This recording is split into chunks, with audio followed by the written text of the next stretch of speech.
D K Shivakumar CM ಆಗ್ಬೇಕು ಅಂತ ಇದ್ದಾರೆ. ನಿಮ್ಮ ಅಭಿಪ್ರಾಯ ಏನು, ಆಗ್ಬೋದಾ? ಆಗಲಿ ಸರ್, ಪಾಪ ಅವರು ಮಾತುಕತೆ ಹಂಗೆ ಅಲ್ವಾ ಆಗಿರೋದು. 2.5 ವರ್ಷ ನಾವು, 2.5 ವರ್ಷ ನೀವು ಅಂತ. ಏನು ಬರ್ಬಾರ್ದು ನೋಡೋಣ. ಸಿದ್ದರಾಮಯ್ಯ ಬಿಟ್ಕೊಡ್ತಾರೆ ಅನಿಸುತ್ತೆ ನಿಮಗೆ? ಅವ್ರು ಬಿಟ್ಕೊಡೋ ಇದರಲ್ಲಿ ಇಲ್ಲ ಸರ್. ಬಿಟ್ಕೊಡೋದೇ ಇಲ್ಲ. ಅವ್ರು ಬಿಟ್ಕೊಡಲ್ಲ, ಬಿಟ್ಕೊಡೋದಿಲ್ಲ. ಸಿದ್ದರಾಮಯ್ಯ ಆಡಳಿತ ನಿಮಗೆ ಇಷ್ಟ ಆಯ್ತಾ? ಏನು ಸರ್ ಹೇಳೋದು ನಾವು, 50-50. ಕಳೆದ ಸೀಸನಲ್ಲಿ ಕಳೆದ ವರ್ಷ ಮಾಡಿದ ಕಳೆದ ಒಂದ್ಸಲ ಆಗಿದ್ರು, ಅವಾಗ ತುಂಬ ಚೆನ್ನಾಗಿ ಅವಾಗ ಚೆನ್ನಾಗಿತ್ತು ಸರ್. ಈ ಸಲ ಬಂದ್ಬಿಟ್ಟು ರೋಡ್ಗಳು ತುಂಬ ಅಧ್ವಾನ ಸರ್. ಬ್ಯಾಕ್ ಪೇನ್ ಬರುತ್ತೆ, ಗಾಡಿ ಸಾಕಷ್ಟು ಜನಗಳು ಹೋಗುತ್ತೆ, ಓಡಿಸೋರು ನಮಗೂ ಬಂದ್ಬಿಟ್ಟು ಬ್ಯಾಕ್ ಪೇನ್ ಬರುತ್ತೆ, ಕೂತ್ಕೊಂಡವ್ರಿಗೂ ಬ್ಯಾಕ್ ಪೇನ್ ಬರುತ್ತೆ, ಗಾಡಿನೂ ಹಾಳಾಗುತ್ತೆ. ಒಂದು ರೋಡು ಚೆನ್ನಾಗಿಲ್ಲ ಸರ್. ಒಂದು ರೋಡ್ ಚೆನ್ನಾಗಿಲ್ಲ, ಮತ್ತು ಕಸದ ಸಮಸ್ಯೆ ಸಿಕ್ಕಾಪಟ್ಟೆ ಕಸದ ಸಮಸ್ಯೆ. ಈ ಕಡೆ ಎಲ್ಲ ಚೆನ್ನಾಗಿದೆ, ಆ ಕಡೆ ಪಾಳ್ಯ ಆ ಕಡೆ ಈ ಕಡೆ ಎಲ್ಲ ಆರ್ ಟಿ ನಗರ್ ಕಡೆ ಎಲ್ಲ ಹೋದರೆ ಕಸದ ರೋಡಲ್ಲಿ ಓಡಿಸ್ತಾ ಇದೀವಿ ಗಾಡಿ ಅಂತ ತಿಳ್ಕೊಬೇಕು ನಾವು. ಅಷ್ಟು ಅಧ್ವಾನವಾಗಿದೆ. ಯಾಕೆ ಈ ಸಲ ಸಿದ್ದರಾಮಯ್ಯವರು ಅಷ್ಟು ಒಳ್ಳೆ ವರ್ಚಸ್ಸಿರೋಂಥ ಸಿದ್ದರಾಮಯ್ಯವರು ಲಾಸ್ಟ್ ಟೈಮೆಲ್ಲ ಕಳೆದ ಬಾರಿ ಎಲ್ಲ ಸರ್ಕಾರ ನಡೆಸಿದರು, ಈ ಸಲ ಯಾಕೆ ಈ ಥರ ಆಗ್ತಿದೆ ಅಂತ ಅನ್ನಿಸ್ತದೆ ನಿಮಗೆ? ಏನು ಏನೋ ಗೊತ್ತಿಲ್ಲ ಸರ್. ಡಿ ಕೆ ಆದರೆ ಹೆಂಗಿರ್ಬೋದು ಸರ್? ಡಿ ಕೆ ಯಾವ ಥರ ಮಾಡ್ಬೋದು ಡಿ ಕೆ ಸಾಹೇಬರು? ಅವ್ರಿಗೆ 2.5 ವರ್ಷ ಕೊಟ್ಟರೆ ಇವ್ರಿಗಿಂತ ಚೆನ್ನಾಗಿ ಆಡಳಿತ ಮಾಡಿ ನೆಕ್ಸ್ಟ್ ಟೈಮ್ ಅವರೇ CM ಆಗಬೇಕು. ಆ ಥರ ಮಾಡಬೇಕು ಮಾಡ್ತಾರೆ ಅನಿಸುತ್ತೆ ನಿಮಗೆ? ಮಾಡ್ಬೋದು ಸರ್. ಟ್ಯಾಲೆಂಟ್ ಇದೆ, ಮಾಡ್ಬೋದು.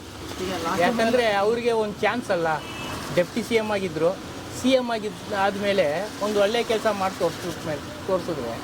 ನಾಳೆ ದಿನ ನೆಕ್ಸ್ಟು ಅವ್ರಿಗೊಂದು ಚಾನ್ಸ್ ಸಿಗುತ್ತೆ ಅಲ್ಲ, ಒಳ್ಳೆ ಕೆಲಸ ಮಾಡಿದ್ದಾರೆ ಅಂತ. ಅದೇ ಲಾಸ್ಟ್ ಕಳೆದ ಎಲೆಕ್ಷನಲ್ಲಿ ಡಿ ಕೆ ಶಿವಕುಮಾರ್ ತುಂಬ ಓಡಾಡಿದಕ್ಕೋಸ್ಕರನೇ ಇವರು ಗೊತ್ತು ಅಂತ ತುಂಬ ಜನ ಹೇಳಿದ್ದು. ಹೌದು, ಮಾತಾಡ್ತಾ ಇದ್ದಾರೆ. ಅಷ್ಟು ಕೆಲಸ ಮಾಡಿದ್ದಾರೆ ಅಂತ. ಅಷ್ಟು 2 ವರ್ಷ ಕೊಡ್ಬೋದು ಅನ್ನಿಸ್ತಿದೆ. ಇವತ್ತು ಡೆಲ್ಲಿ ಹೋಗಿದ್ದಾರೆ ಎಲ್ಲ ಹೋಗಿದ್ದಾರೆ ಸರ್. ಡೆಲ್ಲಿಗೆ ಮಾಡ್ತಾರೆ, ಇವ್ರನ್ನೆಲ್ಲ ಮೀಟ್ ಮಾಡ್ತಾರೆ ಖರ್ಗೆನ. ಹೌದು, ಏನಾಗುತ್ತೆ ನೋಡಬೇಕು. ಆಗೋದೇ ಡೌಟು. ಮೇಯ್ನ್ ಇವ್ರು ಬಿಟ್ಕೊಡ್ಬೇಕಲ್ಲ ಸರ್.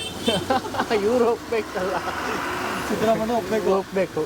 ಇನ್ನು ಸಿದ್ದರಾಮಯ್ಯ 5 ಗ್ಯಾರಂಟಿಗಳು ಕೊಟ್ಟಿದ್ರು, ಜನರಿಗೆಲ್ಲ ತಲುಪ್ತಾ ಅದು ಸರ್? 5 ಗ್ಯಾರಂಟಿಯಲ್ಲಿ ನನಗೂ ಬೆನಿಫಿಟ್ ಇದೆ ಸರ್. ಬೆನಿಫಿಟ್ ಅಂದರೆ ನಾನು ಯೂಸ್ ಮಾಡ್ತಾಯಿದ್ದೀನಿ, ಫ್ರೀ ಕರೆಂಟ್ ಯೂಸ್ ಬರ್ತಾಯಿದೆ ನನಗೆ. 2,000 ಸಾವಿರ ಹಾಕ್ತಾಯಿದ್ರು, ಇವಾಗ ಫಸ್ಟು ಸ್ಟಾರ್ಟಿಂಗ್ ಕರೆಕ್ಟಾಗಿ ಹಾಕಿದ್ರು, ಈ ನಡುವೆ ಬಂದ್ಬಿಟ್ಟು ಸರಿಗೆ ಬರ್ತಾಯಿಲ್ಲ. ಅದು 2 ತಿಂಗಳಿಗೊಂದ್ಸತಿ 3 ತಿಂಗಳಿಗೊಂದ್ಸತಿ ಬರುತ್ತೆ ಅಷ್ಟೇ. ಮತ್ತು ಅದು ಬಿಟ್ಟರೆ ಮಾಮೂಲಿ ರೇಷನ್ನು, BP ಮಾಮೂಲಿ ಇದ್ದಿದ್ದು ಅಷ್ಟೇ ಸರ್.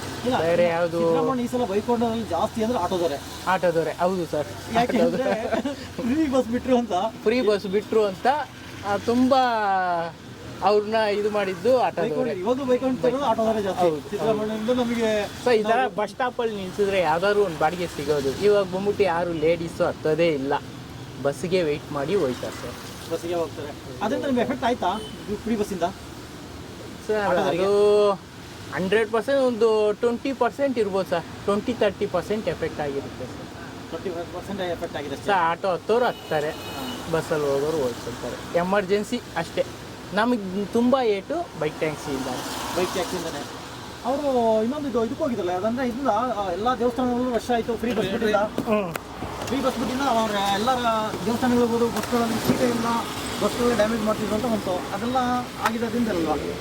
ಹೌದು, ಅದರಿಂದನೇ ಆಗಿದ್ದು ಎಲ್ಲ.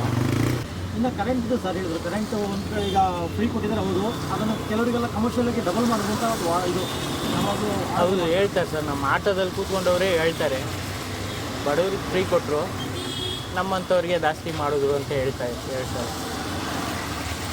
ಅದು ನಿಜಾನೇ. ಒಂದು ಕೈಯಿಂದ ಕಿತ್ತು ಇನ್ನೊಂದು ಕೈ ಕೊಟ್ಟಂಗೆ.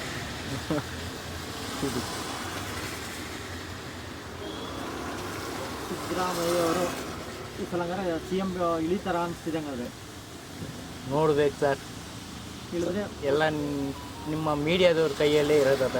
ಇಲ್ಲ, ನಮ್ಮ ಕೈಯಲ್ಲಿಲ್ಲ. ಇನ್ನೊಂದೇನಪ್ಪ ಅಂದರೆ ನಿಮ್ಮ ಪ್ರಕಾರ ಈಗ ಸಿದ್ದರಾಮಯ್ಯ ಅವರು ಆಡಳಿತ ಚೆನ್ನಾಗಿದೆಯಾ ಅಥವಾ ಡಿ ಕೆ ಶಿವಕುಮಾರ್ ಬಂದು ಇನ್ನೂ ಚೆನ್ನಾಗಿರುತ್ತೆ? ಅದೇ ಸರ್, ಇವಾಗ ಸಿದ್ದರಾಮಯ್ಯ ಅವರು ಇಷ್ಟು ವರ್ಷ ಮಾಡಿದ್ರು, DK ಅವರು 2.5 ವರ್ಷ ಕೇಳ್ತಾ ಇದ್ದಾರೆ. ಅವ್ರ ಮೈಂಡಲ್ಲಿ ಬಂದ್ಬಿಟ್ಟು ಆ 2.5 ವರ್ಷ ನಮಗೆ ಕೊಟ್ಟರೆ ಇವ್ರಿಗಿಂತ ನಾವು ಚೆನ್ನಾಗಿ ಮಾಡಿ ತೋರಿಸಿ ನೆಕ್ಸ್ಟು CM ಆಗ್ಬೋದಲ್ಲ ಅಂತ ಒಂದು ಮೈಂಡ್ ಸೆಟ್ಟಲ್ಲಿ ಇರ್ತಾರೆ ಅವರು. ಆ ಮೈಂಡ್ ಸೆಟ್ಟಲ್ಲಿ ಅವ್ರು ಇರ್ತಾರೆ. ಈಗ ನಿಮ್ಮ ಪ್ರಕಾರ ಯಾರು ಆದರೂ ಒಳ್ಳೆಯದು? ನಿಮ್ಮ ಅನಿಸಿಕೆ ಏನು? ಇವ್ರಿಗೂ ಕೊಡಲಿ ಸರ್, ಒಂದು 2.5 ವರ್ಷ ಕೊಡಲಿ. ಅಂದರೆ ನಿಮಗೆ ಅವ್ರಿಗೂ ಅವಕಾಶ ಸಿಗಲಿ ಅಂತ ಹೇಳ್ತೀರಾ? ಹಾಂ ಹೌದು, ಫಸ್ಟ್ ಇವ್ರದ್ದು ಮಾತುಕತೆ ಅದೇ ಅಲ್ವಾ, 2.5 ಬಿಡಿ. ಈಗ ಡಿ ಕೆ ಶಿವಕುಮಾರ್ ಹತ್ರ ಇಲ್ವಾ ಸಾವಿರಾರು ಕೋಟಿ, ಕುಮಾರಸ್ವಾಮಿ ಹತ್ರ ಇಲ್ವಾ, ಸಿದ್ದರಾಮಯ್ಯನ ಹತ್ರ ಇಲ್ವಾ, ಎಲ್ಲರಿಗೂ ಅವೆಲ್ಲ ಸಹಜ ಹೇಳೋದು. ಇಲ್ಲಿ ನಮ್ಮ 100 ರೂಪಾಯಿ ವ್ಯಾಪಾರ ಮಾಡಿರಲ್ಲಪ್ಪ. ನಾವು ಯಾರು 100 ರೂಪಾಯಿ ವ್ಯಾಪಾರ ಮಾಡ್ತಾರೆ, ನಾವು ರೋಡ್ ಕಾಯ್ತಾ ಇದ್ದೀವಿ. 100 ರೂಪಾಯಿಂದ 50 ರೂಪಾಯಿ ಕೇಳ್ತಾರೆ, ಏನು ವ್ಯಾಪಾರ ಮಾಡೋದು ನೀವು ಹೇಳಿ? ಹಂಗೆ ಸಿದ್ದರಾಮಯ್ಯ ಬಸ್ ಫ್ರೀ ಮಾಡ್ದ, ಎಲ್ಲ ಬಸ್ 10 ರೂಪಾಯಿ ಸೊಪ್ಪು ತಗೋಬೇಕಾದ್ರೆ ಮಾರ್ಕೆಟ್ಗೆ ಹೋಗ್ತಾರೆ. ನಮ್ಮಂಥವ್ರು ಮಣ್ಣು ತಿಂತಾರದು. ಸಿದ್ದರಾಮಯ್ಯ ಸರ್ಕಾರ ಹೇಗೆ ಅನಿಸ್ತಾ ಇದೆ? ಹಾಂ, ಮೊದಲು ಎಕ್ಕುಟ್ಟು ಹೋಗ್ಬಿಟ್ರೆ ಬಿ ಜೆ ಪಿ ಬಂದರೆ ಅನುಕೂಲ ಅಂತ, J D S B J P ಬಂದರೆ ಒಳ್ಳೇದು ಅಂತ ಹೇಗೆ ಒಳ್ಳೆ ಕೆಲಸ ಮಾಡಿದ್ರೆ ಮಾಡವ್ರಿ. ಈ ರೋಡಲ್ಲಿ ಏಕೆ ಇಟ್ಕೊಂಡಿದ್ದು ನಾವು ಹೋಗಿ ಯಾರ ಪ್ರೆಗ್ನೆಂಟ್ ಇರೋರು ಅಲ್ಲೇ ಆಗ್ಬಿಡ್ತಾರೆ, ಹಾಸ್ಪಿಟ್ಲಿಗೆ ಏನು ಅಡ್ಮಿಟ್ ಮಾಡೋಂಗಿಲ್ಲ ಅವ್ರನ್ನ. ಫ್ರೀ 5 ಗ್ಯಾರಂಟಿಗಳು ಕೊಟ್ಟಿದ್ರು, ಕೊಟ್ಟವ್ರೆ. ಸರ್ಕಾರನೂ ಕೊಟ್ಟಿಲ್ಲ. ಅದೇ ಕಾಂಗ್ರೆಸ್ ಎಮ್ ಎಲ್ ಎ ಎಲ್ಲೆಲ್ಲ ಅವ್ರೆ 2,000 ಬತ್ತದ ಅವ್ರಿಗೆ. ಇನ್ನು J D S M L A B J P M L A ಇರುತ್ತೆ, ಯಾರಿಗೂ ಬತ್ತಲ್ವಲ್ಲ.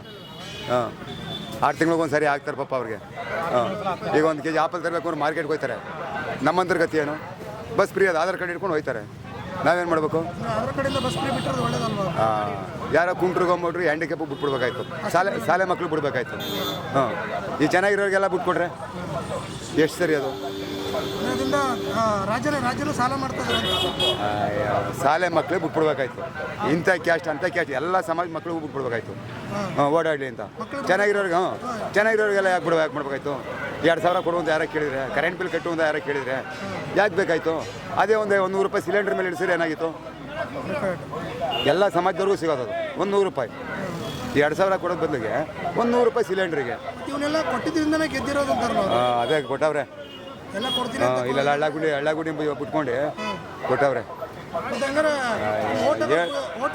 ಬುದ್ಧಿ ಇಲ್ವಾ ಅಂತ ಅದೇ ದುಡ್ಡು ಆಸೆಗೆ ಆಗ್ತಾರೆ. ಈಗ ಇನ್ನೊಂದು ಹಾಂ, ಅಂಕಲ್, ಈಗ ಮೊನ್ನೆ DKC ನಾನು CM ಆಗಬೇಕು ಅಂತ ಇದ್ರು. ಆಗಲಿ ಪಾಪ. ಹೇಗೆ CM ಆದ್ರೆ ಹೇಗೆ? ಅಲ್ಲ, ಖುಷಿ ಅಲ್ವಾ ಆದರೆ ಪಾಪ, ಅವರು ಖುಷಿ ಅಲ್ವಾ ಆದರೆ, ಅವನು ಗೌಡ ಪಾಪ, ಆದರೂ ಖುಷಿ ಪಾಪ. DK ಶಿವಕುಮಾರ್ CM ಆದರೆ ಹೇಗೆ ಮಾಡ್ಬೋದು? ಸಿದ್ದರಾಮಯ್ಯಗಿಂತ ಚೆನ್ನಾಗಿ ಮಾಡ್ತಾರಾ ಇಲ್ಲ ಅವ್ರಿಗಿಂತ ಇದು ಕಳಪೆ? ಅದು ಕುಂತ್ಕೊಂಡ್ಮೇಲೆ ಹೇಳ್ಬೇಕಣ್ಣ. ನಾವು ಮೊದಲೇ ಹೆಂಗಣ್ಣ ಹೇಳೋಕ್ಕಾಯ್ತದ ಅದನ್ನ? ಸೀಟಿ ಮೇಲೆ ಕುಂತ್ಕೊಂಡ್ಮೇಲೆ ಒಂದು 2-3 ತಿಂಗಳು ಬಿಟ್ಕೊಂಡು ನೋಡ್ಬೇಕಪ್ಪ. CM ಆಗುತ್ತೆ ಮುಂದೆ ಹೆಂಗೆ ಮಾಡ್ತಾರೆ ಅಂದರೆ ಅಂದರೆ ಕೊಡ್ಬೇಕಾ ಪಾಪ. ಅವರು 40 ವರ್ಷದಿಂದ ರಾಜಕಾರಣದೊಳಗೆ ಅವರು ಒಂದು ಸಾರಿ ಪಾಪ ಎಂತೆಂಥವ್ರು ಆಗೋರು ಪಾಪ. ಅವರು ಒಂದು ಟ್ರಿಪ್ ಆಗಲಿ ಪಾಪ. ಸಿದ್ದರಾಮಯ್ಯ 2 ವರ್ಷ ಮುಗಿದ್ಮೇಲೆ ಇವರು ಆಗಲಿ ಅಂತ ನಿಮ್ದು ಹೇಳೋದು ಪಾಪ. ಆಗಲಿ ಪಾಪ, ಅದೇನೇ ಇಲ್ಲ ಪಾಪ. ಅವನು ಒಕ್ಕಲಿಗ ಗೌಡ ಇರಲಿ, ಆಗಲಿ ಪಾಪ. 40 ವರ್ಷ ಕಾಂಗ್ರೆಸ್ನಲ್ಲಿ ಇಲ್ವ ಪಾಪ ಯಪ್ಪ, ಒಂದು ಸಾರಿ ಆಗಲಿ. ಈಗ ಕುಮಾರಸ್ವಾಮಿ ಆಗಲಿ ಪಾಪ 2 ಸಾರಿ, ದೇವೇಗೌಡರು ಪ್ರಧಾನಿ ಆಗಲಿ, ಪಂಚ ಉಟ್ಕೊಂಡು ಯಾರ ಕನ್ಸ್ಕೊಂಡಿದ್ರೆ ಪ್ರಧಾನಿ ಆಯ್ತಾರೆ ಅಂತ. ಹಂಗೆ ಇವನು ಯಪ್ಪ ಒಂದು ಟ್ರಿಪ್ ಆಗಲಿ ಪಾಪ. ಈಗ ಮೊನ್ನೆ ಕಸದ ಒಂದು ವಿಚಾರ ಬಂದ್ಬಿಟ್ಟು ಎಲ್ಲ ಕಸನ ರೋಡಲ್ಲಿ ಬಿಸಾಕ್ತಾರೆ ಅಂತ ಮತ್ತೆ ಮನೆ ಬಾಗಿಲಿ ಆಗ್ತಾಯಿದ್ರು. ಅದ್ರ ಬಗ್ಗೆ ನಿಮಗೆ ಹೇಗೆ ಅನಿಸ್ತಿದೆ? ಸರಿನದು? ಅದೆಲ್ಲ ಬಿಸಾಕತ್ತೆ ತೆಪ್ಪು, ಅದು ಬಿಸಾಕತ್ತೆ ತೆಪ್ಪು. 1000 ಜನ ತೊಂದರೆ ಅದು. ಎಲ್ಲಿ ಕಸಿನ ಗಾಡಿ ಬರ್ತೋ ಕಸಿನ ಗಾಡಿಗೆ ಹಾಕಬೇಕು. ಈಗ ರೋಡಲ್ಲಿ ಕಸ ತಂದುಬಿಡಿ ಹಸ್ಬಿಟ್ರೆ ಎಂಥವ್ರಿಗೆ ಬೇಜಾರಾಗಲ್ಲ. ಇನ್ನೂ ಕೆಲವರು ಹೇಳ್ತಾರೆ ಅವರಿಗೆ ಬೆಳಗಿನ ಶಿಫ್ಟ್ ಇರುತ್ತೆ, ಅದೇ ಟೈಮಿಂಗ್ಸ್ ಬರಬೇಕು. ಕೆಲಸಕ್ಕೆ ಹೋಗೋದು ಜನ ಮನೆ ಬಿಡೋದು ಮುಂದೆ ಗಾಡಿ ಬಂದರೆ ಹಾಕ್ತಾರೆ. ಇಲ್ಲದವ್ರು ಏನು ಮಾಡ್ತಾರೆ, ಮನೆಯಿಂದ ಗಾಡಿ ಬರಲ್ಲ ಅಂದರೆ ಕಸ ಕೈಲಿ ಹಿಡ್ಕೊಂಬಂದು ಕೆಲಸಕ್ಕೆ ಹೋಗ್ಬೇಕಾದ್ರೆ ಎಲ್ಲರೂ ಅಂತವೇ ಹಸ್ಬಿಟ್ಟು ಹೊಂಟಾಯ್ತಾರೆ. ಅದು ತೆಪ್ಪೆ ಯಾರ್ದು ಹೇಳಿ? ಕಸಿನ ಗಾಡಿ ಇರೋದು ತೆಪ್ಪು. ಅವ್ರಿಗೂ ಸ್ವಲ್ಪ ಬಿಸಿ ಉಡಿಸ್ಬೇಕು. ಈ ಟೈಮಿಂಗ್ಸ್ ಹೋಗಪ್ಪ ಅಂತ ಹೇಳಿದ್ರೆ ಎಲ್ಲರೂ ಮನೆಯವ್ರು ಇರ್ತಾರೆ, ಹಾಕ್ತಾರೆ. ಈಗ ಅವರೆಲ್ಲ ಕೆಲ್ಸಕ್ಕೆ ಕೊಂಡೋದ್ಮೇಲೆ 9:30 ಕಳೆದ್ಮೇಲೆ ರೋಡ್ಗೆ ಹೋದ್ರೆ ಏನಾಗ್ತಾರೆ ಪಾಪ? ಅವರು ಕೆಲ್ಸಕ್ಕೆ ಕೊಂಡೋಯ್ತಾರೆ ಪಾಪ. ಅವರು ಕೆಲವರು ನೈಟ್ ಶಿಫ್ಟ್ ಇರುತ್ತೆ, ಕೆಲವರು ಡೇ ಶಿಫ್ಟ್ ಇರುತ್ತೆ. ಅವರು ಬರೋ ಟೈಮಲ್ಲಿ ಗಾಡಿ ಬರೋ ಟೈಮಲ್ಲಿ ಇರಲ್ಲ. ಒಂದು ಬ್ಯಾರೆಕ್ ಥರ ಏನಾರು ಮಾಡಿದ್ರೆ ಅನುಕೂಲ ಆಗುತ್ತೆ. ಒಂದು 7 ಗಂಟೆ ಬೆಳಗ್ಗೆ 7 ಗಂಟೆಗೆ ಮಾಡ್ಬೇಕಣ್ಣ. ಎಲ್ಲ 8:45, 8:30 ಮನೆ ಬಿಟ್ಬಿಡ್ತಾರೆ ಪಾಪ. ದೂರ 1 ಕಿಲೋಮೀಟರ್ ನಡ್ಕೋರು ಎಲ್ಲ ಹೋಗೋರು. ಒಂದು 8 ಗಂಟೆ ಹಂಗೆ ಬಿಡಬೇಕು. ಅಷ್ಟೊತ್ತಿಗೆಲ್ಲ ಆಗ್ತಾರೆ ಪಾಪ ಅವರು. ಹಾಂ, ಓಕೆ. ಹೇಗೆ ವ್ಯಾಪಾರ ನಡೀತಿದೆ? ಏನಿಲ್ಲ ಅಣ್ಣ ವ್ಯಾಪಾರ. ಸಿದ್ದರಾಮಯ್ಯ ಬಸ್ ಫ್ರೀ ಮಾಡಿದೆ, ಏನೂ ಇಲ್ಲ. ವ್ಯಾಪಾರ ಮಾಡ್ತೀರಾ? ನಾನೊಂದು 30 ವರ್ಷ ಆಯ್ತಣ್ಣ. 1995. 1995. ಅವಾಗ ಹೇಗಿತ್ತು, ಇವಾಗ ಹೇಗಿದೆ ವ್ಯಾಪಾರ? ಅಣ್ಣ ಅವಾಗ ಚೆನ್ನಾಗಿತ್ತು ವ್ಯಾಪಾರ. ಈಗ ಬಸ್ ಫ್ರೀ ಮಾಡಿದ್ಮೇಲೆ ಆಧಾರ್ ಕಾರ್ಡ್ ಇಟ್ಕೊಂಡು ಮಾರ್ಕೆಟ್ಗೆ ಹೋಗ್ತಾರೆ. ಮಾರ್ಕೆಟ್ಗೆ ಹೋಗ್ತಾರೆ. ಅಲ್ಲಿ ಕಮ್ಮಿ ಸಿಗುತ್ತೆ ಅಂತ. ಹಾಂ, ಇಲ್ಲಿ ನಾವು ತಂದರೆ ನಾವೊಂದು 10-20 ಮಡಿಕೊಂಡು ಮಾರಬೇಕು. ಇವ್ನಿಗೆ ಯಾಕೆ 10-20 ಕೊಡಬೇಕು? Bus free. ಯಾವ ಬಸ್ಸಾರ ತಿಳಿಬೋದು, ಯಾವ ಬಸ್ಸಾರ ಹೋಗ್ಬೋದು. ಅಲ್ಲೇ ಒಂದು 20 ರೂಪಾಯಿ ಉಳಿತಾರೆ. ಇನ್ನೊಂದು 10 ರೂಪಾಯಿ ತರಕಾರಿ ಬರ್ತದೆ ಮನೆಗೆ ಅಂತಾರೆ. ನಾವೇನು ವ್ಯಾಪಾರ ಮಾಡೋದು? ಬಸ್ ಫ್ರೀ ಮಾಡಿ ಈ ಥರನೂ ಎಫೆಕ್ಟ್ ಆಗಿದೆ. ಹಾಂ, ಆಟೋಗೆ ಯಾಕೆ ಹೋಗ್ಬೇಕು? ಬಸ್ ಫ್ರೀ ಮಾಡಿದ್ದು ಯಾವ ಗಾಡಿಗಾರ ಹತ್ಬೇಕು ಸಿಟಿಲಿ, ಯಾವ ಗಾಡಿಗಾರ ಹಿಡಿಬೋದು. ಈಗ ನಾವು ಬಸ್ ಫ್ರೀ ಮಾಡಿದ್ದು ಆಟೋದವ್ರಿಗೆ ಮಾತ್ರ ತೊಂದರೆ ಆಗಿದೆ ಅನ್ಕೊಂಡಿದ್ದು. ಆಟೋದವ್ರಿಗೆ, ಓಲ್ವೋದವ್ರಿಗೆ, ನಮ್ಮ ತರಕಾರಿಯವ್ರಿಗೆ, ಎಲ್ಲರಿಗೂ, TT ಗಾಡಿಯವ್ರಿಗೆ ಎಲ್ಲರಿಗೂ ಹೊಡ್ತಾನೆ ಪಾಪ. ಧರ್ಮಸ್ಥಳ ಅಲ್ಲಿ ಇಲ್ಲಿ ಟ್ರಿಪ್ ಕರ್ಕೋರು. ಎಲ್ಲಿ ಕರೀತಾರೆ ಈ ಗಾಡಿ? ಅವರು 20-25 ಲಕ್ಷ ಬಂಡವಾಳ ಹಾಕೋರು TT ಗಾಡಿಗೆ. ಅವ್ರು ಎಲ್ಲಿ ಕರ್ಕೋಯ್ತಾರೆ? ಅವರು ಬಸ್ಗೆ ಹೋಗ್ತಾರೆ ಆಧಾರ್ ಕಾರ್ಡ್ ಇಟ್ಕೊಂಡು 1,000 ಕೈಲಿ ಇಟ್ಕೊಂಡು ಯಾವ ದೇವಸ್ಥಾನದವರೆಗೂ ಊಟ ಇದೆ 100 ರೂಪಾಯಿ ಉಂಡಿಗೆ ಹಾಕ್ತಾರೆ, ಕೈ ಮುಕ್ಕೊಂಡು ಬರ್ತಾ ಇರ್ತಾರೆ. ಹಾಂ.